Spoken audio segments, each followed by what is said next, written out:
The next stage is a water level. I probably don't have to say what I feel about that. Dive Man is essentially... I don't really know what I want to say about this level because if all the previous levels are boring, this level just takes the cake. For me. Because it's a water level.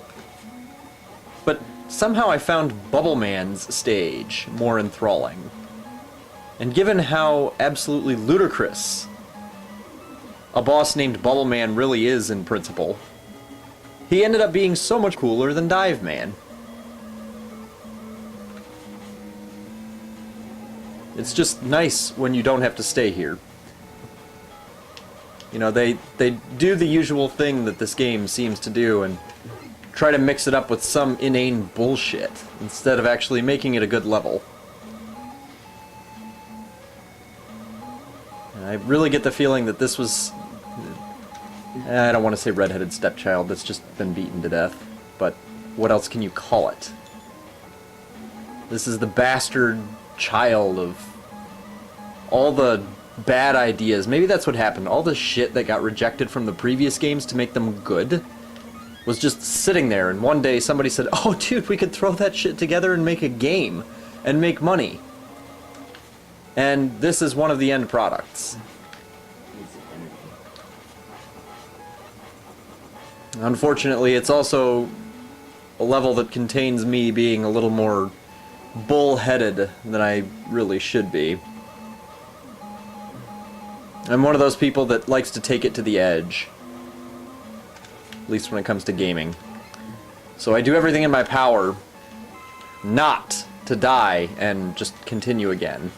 And as a result, I get my ass kicked by said inane bullshit.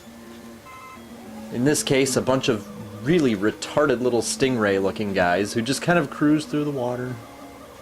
You know, they've got that bottom feeder hole on the bottom of their face.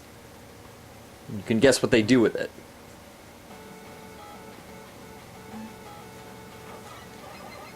But the second time I get through, I play a little more conservatively, and of course I have a full health bar. It is kind of shocking. The amount of damage enemies can do in a Mega Man game has generally been pretty high, at least in the old ones. The amount of damage you do to them seems to decrease with each game when you use the regular weapon, the regular Mega Buster, whatever the hell they call it in this. To the point that your charged shot is just strong enough to kill some enemies in 2 blasts. Whereas in the old classic trilogy, unless it was a really big enemy, you could do it in, 1 or 2 regular hits. There's really just no rational explanation I can come up with for why your damage seems to suck ass in this one. But unlike previous stages, or I should say Pharaoh Man stage, when you find a special item, this one teleports you back. It teleports you back to this shit. Yes, you get to claw your way through this. The area with the giant floating chodes. The spiked chodes. Now, there's probably a good weapon you can use on him, whether it's the frisbee or maybe the dust or some shit like that. I don't know. But he's not hard to kill in any case, even with your regular weapon, given how much damage it doesn't do. And by the time you're getting towards Dive Man himself, you're starting to yearn for the days of Mega Man 2 when you could just switch over to that wonderful Metal Blade, and not only was it a stronger attack, it was just as good in terms of its speed and how quickly you could shoot it off as your regular cannon, with the addition that you could shoot it in any direction. Something that was lost in the subsequent editions when you discovered a weapon that seemed to be very versatile. Obviously, in Mega Man 3, the Shadow Blade did not prove as all-effective, nor did it have the range, nor did it have the ammo, I don't believe. In this one, you have the Pharaoh shot. That can't even shoot 360 anymore, just in a slight up and down arc and forward.